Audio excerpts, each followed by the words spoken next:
জার্মানির বন শহর থেকে আপনাদের সঙ্গে আছে আমি খালেদ মুহিউদ্দিন। আগামীকালই প্রফেসর ইউনূস যখন বাংলাদেশে ফিরবেন তখন অন্তর্বর্তীকালীন সরকার আ শপথ নেবে বলে আমরা এখন জানতে পেরেছি। সেই অন্তর্বর্তীকালীন সরকারে কারা থাকছেন, কি হচ্ছে সেই অন্তর্বর্তীকালীন সরকারের ১ম প্রায়োরিটি বা প্রায়োরাধিকার তা নিয়ে কথা বলতে আমরা এখন বৈষম্য বিরোধী ছাত্র আন্দোলনের ৩ সমন্বয়ককে আমরা আমাদের সঙ্গে পেয়েছি। আমাদের সাথে রয়েছেন জনাব সার্জিস আলম, আমাদের সাথে রয়েছেন জনাব হাসনাত আব্দুল্লাহ এ আ এবং জনাব আবু বাকের মজুমদার। জনাব সার্জিস আলম, জনাব হাসনাত আব্দুল্লাহ এবং জনাব আবু বকর মজুমদার আপনাদের ৩ জনকে আমাদের অনুষ্ঠানে স্বাগত জানাই। অনেক ধন্যবাদ আপনারা আমাদের সাথে সাথে যুক্ত হয়েছেন। যুক্ত হয়েছে। ন্যা আ দা আ আবারও আমার আবারও আমার কথার কথার আচ্ছা আমি প্রশ্নটি করে রাখি। প্রশ্নটি করে রাখি এখন আবার এটি ঠিক হয়েছে। আমি প্রশ্নটি করে রাখি সেটি হচ্ছে যে আমরা জানতে পেরেছি যে আগামীকাল প্রফেসর ডক্টর মোহাম্মদ ইউনূসের নেতৃত্বে অন্তর্বর্তীকালীন সরকার শপথ নিতে যাচ্ছে। সেই অন্তর্বর্তীকালীন সরকারের মধ্যে আসলে কারা থাকছেন বা কি ধরনের ইয়ে দিয়ে সে সরকার পরিচালিত হবে সে ব্যাপারে আপনাদের প্রতিনিধিত্ব থাকছে কিনা এবং সেই সরকারের প্রায়োরিটি কি হবে সেটি আপনাদের কাছে একটু জানতে চাচ্ছি। আমি ১ম এই যেতে চাই জনাব আবু বকর মজুমদার আপনার কাছে। আ দ্যা জনাব আবু বকর মজুমদার আপনি যদি একটু এই ব্যাপারটি একটু আলোকপাত করেন তারপরে আমরা আলোচনা চালিয়ে যাব। আ আপনারা ধন্যবাদ আমাকে ডয়েচে ভেলেতে যুক্ত করার জন্য। আ শুরুতেই আমি বলতে চাচ্ছি আপনারা জানেন যে আমরা বৈষম্য বিরোধী ছাত্র আন্দোলন প্ল্যাটফর্ম থেকে আমাদের দেশের যেই কোটা বৈষম্য সেটা দূরীকরণে ছাত্ররা ১ম আন্দোলন শুরু করি। তারই প্রেক্ষিতে সেখানে ফ্যাসিবাদী আওয়ামী রেজিম আমাদের ছাত্রদের উপর গুলি চালায় এবং ফ্যাসিবাদী আওয়ামী রেজিমের অংশ ছাত্রলীগ, যুবলীগ তারাও একইভাবে আমাদের শিক্ষার্থীদের উপর হামলা চালায়, গুলি করে। আপনারা দেখেছেন ১ম এ ঢাকা বিশ্ববিদ্যালয়ের নারী শিক্ষার্থীদের উপর কিভাবে অতর্কিতভাবে হামলা করে। তারই প্রেক্ষিতে সারা দেশের ছাত্র জনতা আমাদের পাশে দাঁড়ায় এবং আপনারা দেখেছেন আমাদের বিশ্ববিদ্যালয়ের মধ্যে আ পুলিশ, বিজিবি, সোয়াত, এই র‍্যাব এরা ঢুকে আমাদের উপর অত্যাচার করে। তো তারই প্রেক্ষিতে আমরা দেখি যে সারা দেশের ছাত্র জনতা সাড়া দিয়ে নেমে আসে এবং সেখানে প্রশাসনের গুলি, যুবলীগ, ছাত্রলীগের গুলিতে অনেক মানুষ হতাহত হয় এবং সারা দেশের ছাত্র জনতা আসলে এই ফ্যাসিবাদ আওয়ামী রেজিমকে শেষ পর্যন্ত চ্যালেঞ্জ করে এবং একটি গণ অভ্যুত্থান, সফল গণ অভ্যুত্থানের মাধ্যমে এর পতন ঘটাতে সক্ষম হয়। আ আপনার প্রশ্নটি যদি আরেকবার একটু আও আবু বকর মজুমদার আমরা যে প্রশ্নটি করছিলাম যে আগামীকাল যে সরকার গঠিত হতে যাচ্ছে সেই সরকারের মধ্যে কারা থাকছেন তাতে আপনাদের রিপ্রেজেন্টেশন থাকছে কিনা এবং সরকারের প্রায়োরিটি কি এই মুহূর্তে নির্ধারণ করার ক্ষেত্রে আপনারা কি মনে করেন? কি হওয়া উচিত? সরকার এই মুহূর্তে কি করা হ্যাঁ, উচিত? যেহেতু ছাত্র নাগরিকের এই গণ অভ্যুত্থান হয়েছে, তো সেই প্রেক্ষিতে ছাত্রদের রিপ্রেজেন্টেশন থাকবে এবং না নাগরিক সমাজের পক্ষ থেকেও রিপ্রেজেন্টেশন আছে এবং একই সাথে শিক্ষক সমাজ থেকেও আমরা চিন্তা করছি যে আমাদের সেখানে রিপ্রেজেন্টেটিভ থাকবে। তো এই যে সরকার গঠন হবে তার প্রায়োরিটি বেশি থাকবে যে এই নিউ জেনারেশন যারা গণ অভ্যুত্থানে সবচেয়ে বেশি অবদান রেখেছে তাদের আশা আকাঙ্ক্ষার যাতে প্রতিফলন ঘটে একটি স্বপ্নের বাংলাদেশ আমরা পাই এবং একই সাথে আমাদের যে গুণে ধরা প্রতিষ্ঠানগুলো রাষ্ট্রীয় প্রতিষ্ঠানগুলো সেগুলোর মেরামতকে হচ্ছে এই আগামী সরকার সবচেয়ে বেশি ফোকাস করবে। আবু বকর মজুমদার আপনাকে ধন্যবাদ। আমি একটু জনাব হাসনাত আব্দুল্লাহ আপনার কাছে যেতে চাই। জনাব হাসনাত আব্দুল্লাহ আপনি তো আবু বকর মজুমদার আমাদের জানালেন যে কোন প্রেক্ষাপটটা জানালেন এবং কাদের মধ্যে থেকে প্রতিনিধি নিয়ে সেটি করা হচ্ছে সেটা জানালেন। আপনার কাছে একটু জানতে চাই যে এই মুহূর্তে সারা বাংলাদেশে মানুষ একটু আতঙ্কে আছে, আ নিরাপত্তাহীনতায় ভুগছে। সেই ক্ষেত্রে আপনারা কি উদ্যোগ নিচ্ছেন বিভিন্ন জায়গায় এবং সেটি আমরা জানতে পেরেছি। আসলে কখন নাগাদ বা কবে নাগাদ এই পরিস্থিতি একটু ভালো হয়ে উঠতে পারে বলে আপনার আশা বা আপনার ফোরকাস্ট? দেখুন, আমরা বাংলাদেশের বৈষম্য বিরোধী ছাত্র আন্দোলনের ব্যানার থেকে আজকে আমরা দেখেছি যে শিক্ষার্থীরা নিজ উদ্যোগে নিজ দায়িত্বে হচ্ছে ট্রাফিক কন্ট্রোল করছে এবং আমরা গতকালে হচ্ছে কেন্দ্রীয় কমিটি থেকে আমরা বারবার হচ্ছে আমাদের যে সমন্বয়ক কমিটি রয়েছে সেখান থেকে আমরা ঘোষণা করেছি এবং আমাদের আহ্বানে সাড়া দিয়ে আমরা দেখেছি শিক্ষার্থীরা নেমে এসেছে রাস্তায় এবং তারা ট্রাফিক কন্ট্রোল সহ এই যে আবার হচ্ছে আমাদের যেই ধর্মীয় যে উপাসনালয়গুলো রয়েছে মসজিদ, মন্দির, প্যাগোডা সেগুলো নিরাপত্তা তারা দিচ্ছে এবং যে সংখ্যালঘুদের উপরে যে আক্রমণগুলো হয়েছে, সংখ্যালঘুদের উপরে যেখানে হামলা হয়েছে, সেখানেও তারা প্রতিরোধ করছে। আমরা সেটি স্বীকার করছি যে একটা যে একটা মানে অ্যাবসেন্স অফ ল ক্রিয়েট হয়েছে। হঠাৎ করে পুলিশ হচ্ছে তাদের থানা ছেড়ে চলে গিয়েছে।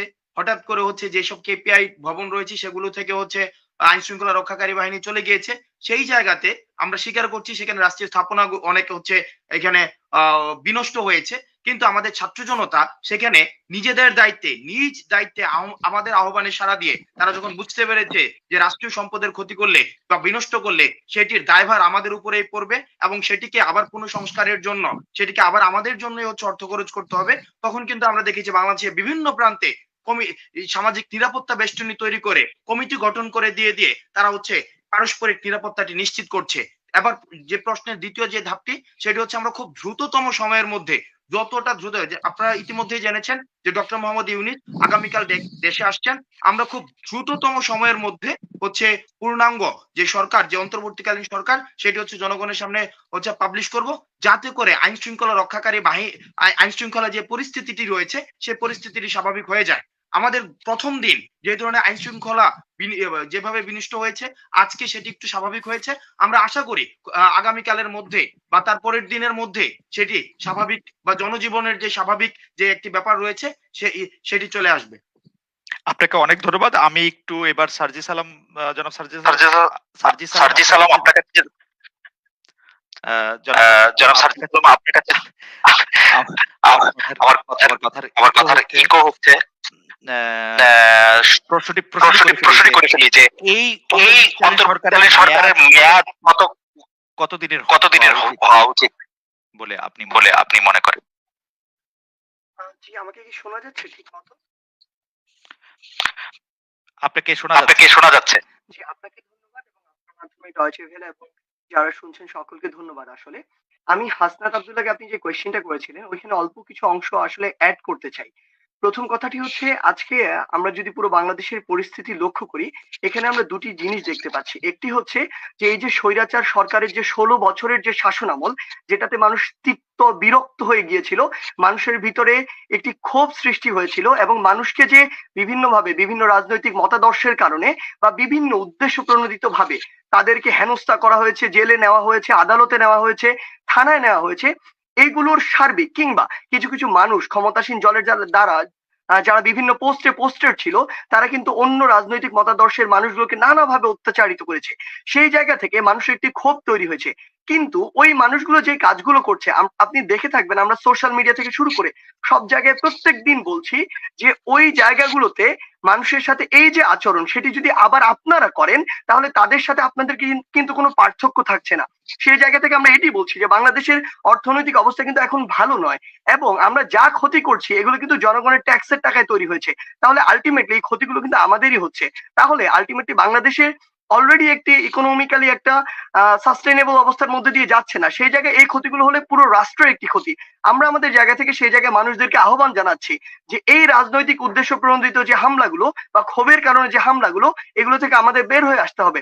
ইভেন কেউ যদি ইচ্ছাকৃত ভাবে এই সহিংসতাগুলো চালায়, আলটিমেটলি সে যদি কোনো রাজনৈতিক দলের হয়, দিন শেষে কিন্তু ওই রাজনৈতিক দলের যে ইমেজটি সেটি নষ্ট হচ্ছে। এটি একটি জায়গা। আর আরেকটি যে জায়গাটি ছিল যে আমরা আমাদের এই যে অন্তর্বর্তীকালীন সরকার, আমরা আমাদের জায়গা থেকে একটি প্রস্তাবনা দিয়েছি। আমরা আশা করছি, সেনাবাহিনীর প্রধান অলরেডি ঘোষণা দিয়েছেন যে আগামীকাল রাত ৮টায় এটা শপথ হতে পারে। তো সেই জায়গা থেকে আমরা আশা করছি আগামীকালকে যদি এটি শপথটি হয়ে যায় অনুষ্ঠিত, তাহলে পরশুদিন থেকে একটি স্বাভাবিক বাংলাদেশ আমরা দেখতে পাবো, যে বাংলাদেশে আমরা প্রত্যাশা করি এবং একটি সংস্কারের মধ্য দিয়ে। আপনি যে প্রশ্নটি করলেন আসলে যে কত দ্রুত সময়ের মধ্যে হতে পারে, আপনি জেনে থাকবেন যে বাংলাদেশে বিগত ১৬ বছরে আসলে কোনো ইলেকশনই হয় নাই। জাতীয় নির্বাচন বলতে বাংলাদেশে কিছু ছিল না, মানুষ তার ভোটাধিকার হারিয়েছে। সেই জায়গা থেকে আপনার এই সিস্টেমগুলোকে রিফর্ম করতে হবে।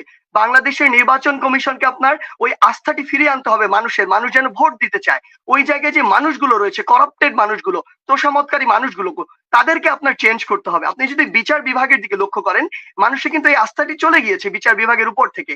আপিল বিভাগে ওই বিচারকগুলোই বসে রয়েছেন যারা সরকারের তোষামত করতেন। এই জায়গাগুলোতে আমাদের রিফর্ম করতে হবে। আমার যে পুলিশ বাহিনী, এই পুলিশ বাহিনীর উপরে আমরা দেখছি কিছু বিভৎস ঘটনা ঘটেছে আসলে। কিন্তু সত্যি কথা বলতে আমি আমার জায়গা থেকে বিশ্বাস করি মানুষের ক্ষোভগুলো আসলে পুলিশের উপরে নয়, মানুষের ক্ষোভ হচ্ছে ওই পুলিশের ওই পোশাকটির উপরে, যেই পোশাকটিকে ব্যবহার করে এই স্বৈরাচার সরকার বিগত ১৬ বছর ধরে মানুষকে নানাভাবে নির্যাতন করেছে, হয়রানি করেছে, জেলে এনেছে, আদালতে পাঠিয়েছে। মানুষের একটি সামগ্রিক কালেকটিভ একটি ক্ষোভ তৈরি হয়েছে ওই পোশাকটির উপরে।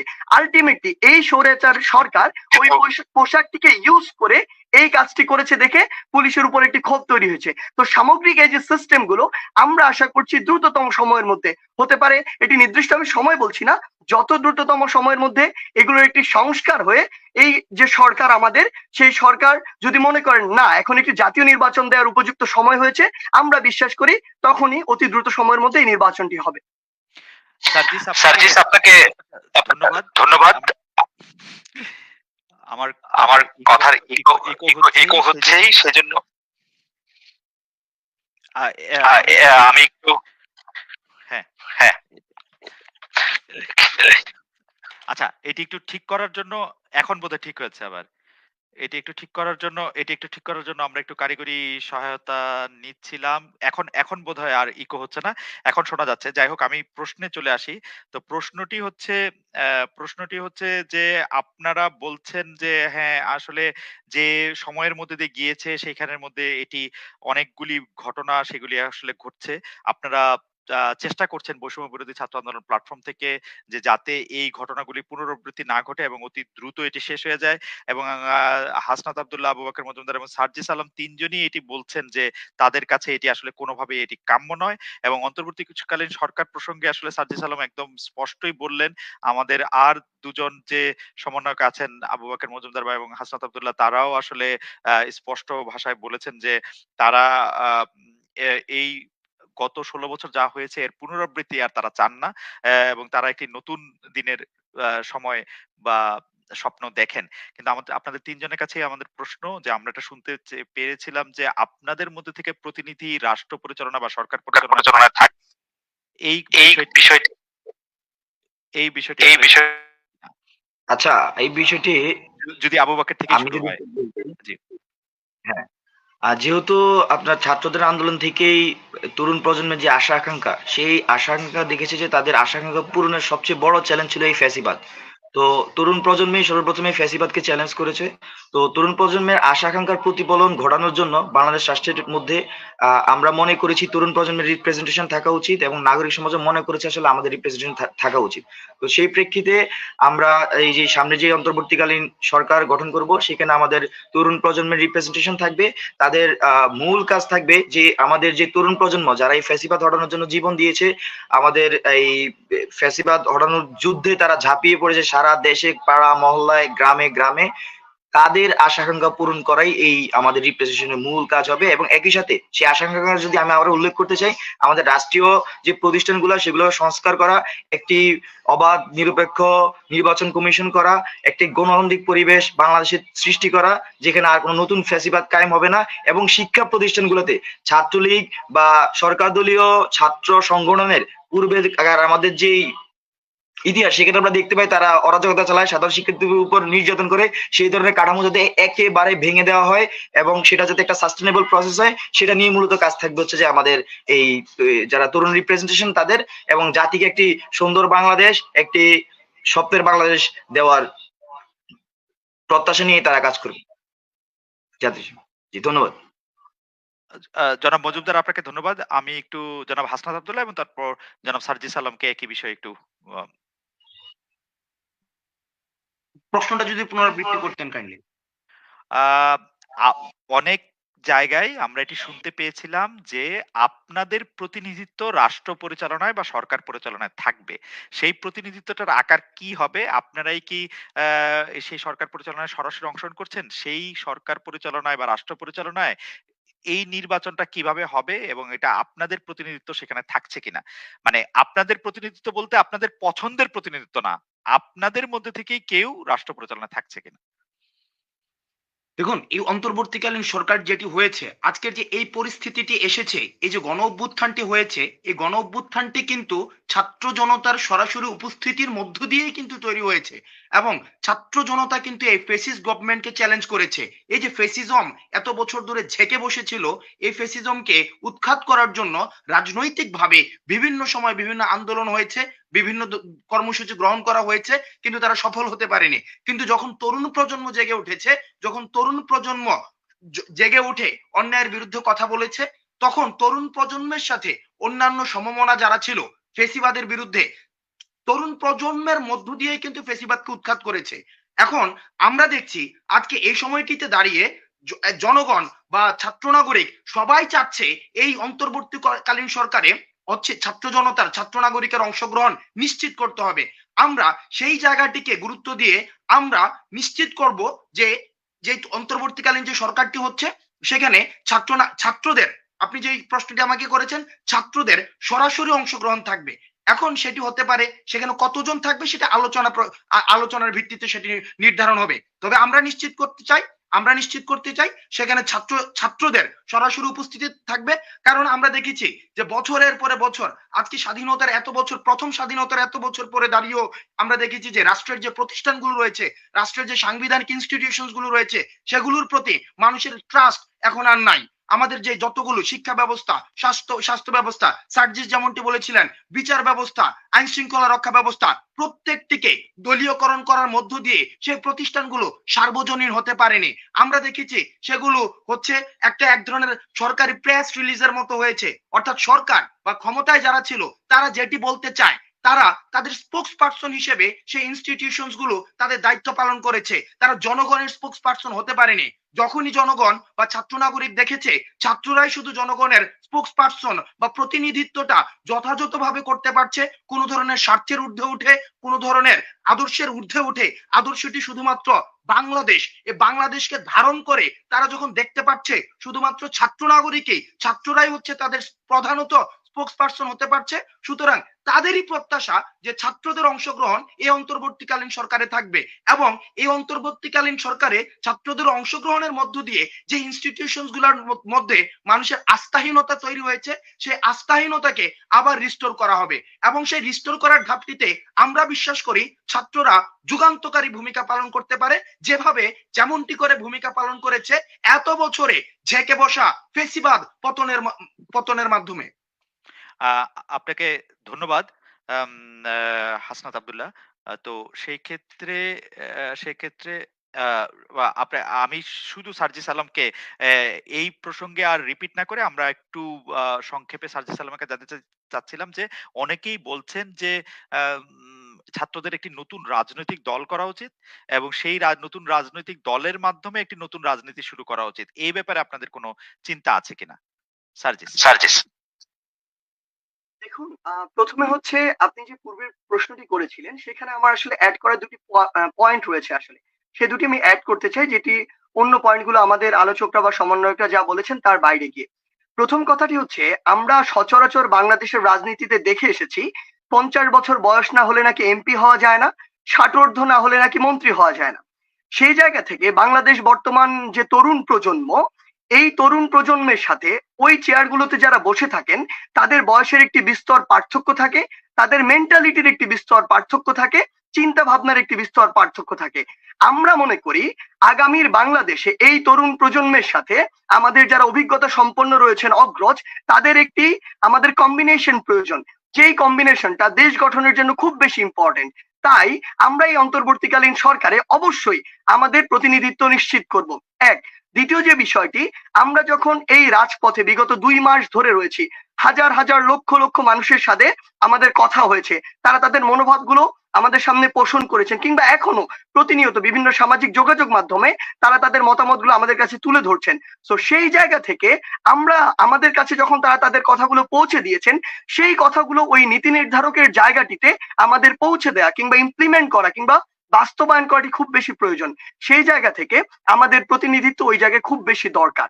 এটি ছিল আমার দুইটি যুক্ত করার মতো পয়েন্ট। এবার যদি আপনার প্রশ্নটিতে আসি, আপনি যে প্রশ্নটি করলেন সেই প্রশ্নটির উত্তরে যদি বলি, আসলে এই মুহূর্তে আমরা যখন একটি সোশ্যাল মিডিয়ায় সচেতনতামূলক একটি পোস্ট করি, আমরা যখন সহিংসতা বন্ধের জন্য একটা ভিডিও দেই, আমরা যখন কোনো একটি লেখা লিখি, দেখি যে অসংখ্য মানুষ, আপনি কমেন্টগুলোতে গেলেই দেখবেন লক্ষ লক্ষ মানুষের কথা হচ্ছে যে আমরা এই তরুণ প্রজন্মের হাত ধরে গণ অভ্যুত্থানের মাধ্যমে, স্বৈরাচারের সরকারের পতনের মাধ্যমে যে নতুন একটি স্বপ্ন দেখছি, নতুন একটি স্বাধীনতা পেয়েছি, আমরা চাই যে তরুণ প্রজন্মের হাত ধরে এটি এসেছে সেই তরুণ প্রজন্মই আগামীর বাংলাদেশের প্রতিনিধিত্ব করুক।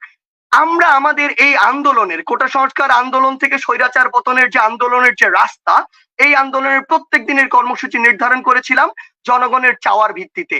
জনগণ যদি চায় তাহলে জনগণের জন্য, এই বাংলাদেশের জন্য আমরা আগামীতে জনগণের মতের উপরে ভিত্তি করে যে কোনো ডিসিশন নিতে প্রস্তুত।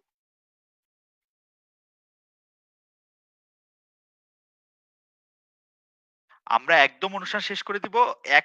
৩০ সেকেন্ডে কি একটু বলা সম্ভব? মানে সার্জিস বা বাকের বা হাসনাত কে বলবেন যে আপনার জনগণের মত ঠিক কিভাবে বুঝবেন? সোশ্যাল মিডিয়ার উপর ভিত্তি করে? জি, আমি যদি এখানে একটু বলি, সবাই একটু করে বলুক, আমি চাই আসলে। আমার জায়গা থেকে মনে হয় সোশ্যাল মিডিয়া অবশ্য এখন একটি প্যারামিটার এটি জাজমেন্ট করার জন্য। পাশাপাশি আমরা বিশ্বাস করি যে আমাদের পুরো বাংলাদেশে যে সমন্বয়করা রয়েছেন, অনেকে আহত হয়েছেন, অনেকের পরিবারে অনেকে শহীদ হয়েছেন। আমরা বিশ্বাস করি অন্তত তাদের খোঁজ নেয়ার জন্য হলেও আমাদের বাংলাদেশের প্রতিটি প্রান্তরে আসলে ছুটে যাওয়া উচিত। সেই জায়গা থেকে আমরা যখনই বিভিন্ন জায়গায় অলরেডি গিয়েছি, তখনই তাদের এই কথাটি ছিল যে আমরা চাই যে আপনারা এই নেতৃত্বের জায়গাটিতে আসুন, কিংবা আগামীর বাংলাদেশের হাল ধরুন। কিংবা আমরা যখন এই ফ্যাসিবাদের যেদিন পতন হলো, সেদিন যখন রাস্তাগুলো দিয়ে হেঁটেছি, তখন দেখেছি মানুষের মতামত কি, আসলে মানুষ কি চায়। আমরা বিশ্বাস করি এভাবে জনমতের ভিত্তিতেই আমাদের পরবর্তী কার্যক্রমটি হবে। আচ্ছা, আমি একটু এড করতে চাই। আমরা আমাদের কাছে যেমন তরুণ প্রজন্মের কাছে সোশ্যাল মিডিয়া একটি প্যারামিটার, তার একই সাথে আমরা কিন্তু শুধু সোশ্যাল মিডিয়ায় সীমাবদ্ধ থাকিনি। আমাদের বৈষম্য বিরোধী ছাত্র আন্দোলনের অন্তত 500 কমিটি গিয়েছে সারা দেশে। তো এই যে কমিটি যারা রিপ্রেজেন্টেটিভ আছেন তাদের সাথে আমরা আলোচনা করব। আমরা যদি তাদের থেকে একদম রুট লেভেল থেকে কি ধরনের মতামত, তাদের প্রত্যাশা কি সারা দেশের জনগণের, তার উপর ভিত্তি করে যদি এরকম কোনো পরিস্থিতি তৈরি হয় যে আসলে বাংলাদেশের মানুষ চিন্তা করছে যে তরুণ প্রজন্মই আগামী বাংলাদেশের প্রতিনিধিত্ব করুক, এবং আমরা যেভাবে আহ কোন ধরনের লোভ লালসার বাইরে গিয়ে আসলে একমাত্র শুধু বাংলাদেশের জাতীয় স্বার্থকে সামনে রেখে আমরা এই আন্দোলন চালিয়েছি, এবং সেই প্রত্যাশা যদি আমাদের দেশবাসীর আমাদের উপর থাকে এবং তারা যদি সেই ডিমান্ড তৈরি করে, তাহলে অবশ্যই আমরা দেশবাসীর জনগণের সেই প্রত্যাশা পূরণে আমাদের জায়গা থেকে সর্বোচ্চ সচেষ্ট থাকবো। ধন্যবাদ। বাকের আপনাকে ধন্যবাদ। হাসনাত খুব সংক্ষেপে। আচ্ছা, আমরা যেটা দেখেছি সামাজিক যোগাযোগ মাধ্যম অবশ্যই একটি প্যারামিটার, কারণ আমরা দেখেছি ডিজিটাল সিকিউরিটি অ্যাক্ট, সাইবার অ্যাক্টের মতো করে যেই সব অ্যাক্ট আমাদের এসেছে, সেগুলো আমাদের বাকরুদ্ধ যখন করেছে, তখন আমাদের সামাজিক যোগাযোগ মাধ্যমে একটি গুরুত্বপূর্ণ মত প্রকাশের ক্ষেত্রে বা দ্বিমত প্রকাশের ক্ষেত্রে গুরুত্বপূর্ণ ভূমিকা পালন করেছে। সুতরাং এটি একটি প্যারামিটার। দ্বিতীয়ত হচ্ছে, গত এই আন্দোলনের 2 মাসের যে এক্সপিরিয়েন্স হয়েছে, আমরা মানুষের কাছে ছুটে গিয়েছি, ছাত্রদের কাছে ছুটে গিয়েছি, রাজপথ থেকে আমাদের গণভবন পর্যন্ত, বঙ্গভবন পর্যন্ত আমরা ছুটে গিয়েছি। সেখানে আমরা মানুষের প্রত্যাশা দেখেছি, সেখানে মানুষের আমাদের চাহনি দেখেছি, তাদের আশা দেখেছি, আমাদেরকে ঘিরে তাদের নতুন একটি স্বপ্ন তারা বুনতে আমরা দেখেছি। সুতরাং তাদের স্বপ্ন বাস্তবায়নে আমরা যে কোনো ধরনের ডিসিশন নিতে, অর্থাৎ জাতীয় স্বার্থকে মাথায় রেখে যে কোনো ধরনের ডিসিশন আমরা অবশ্যই নিব। হাসনাত আপনাকে অনেক ধন্যবাদ। অনেক ধন্যবাদ বাকের এবং সার্জিস আলম আপনাদেরকে। আমাদের সাথে কথা বলেছেন এতক্ষণ সার্জিস আলম, আবু বকর মজুমদার এবং হাসনাত আব্দুল্লাহ। আমরা তাদের কথা থেকে আসলে অনেকগুলি বিষয় জানতে পেরেছি। আমরা নিশ্চয়ই তাদের কথা আরো শুনবো। আপনারা দর্শক, আজকে অনেক দর্শক আমাদের সঙ্গে ছিলেন, দেখেছেন এই অনুষ্ঠানটি। আমরা আপনাদের ধন্যবাদ জানাই এবং পরে আমরা আরো বিভিন্ন সেক্টরের লোকদের সাথে কথা বলতে চাইবো। সেই সময় আপনারা আমাদের সঙ্গে থাকবেন। সে পর্যন্ত ধন্যবাদ আপনাদের সবাইকে।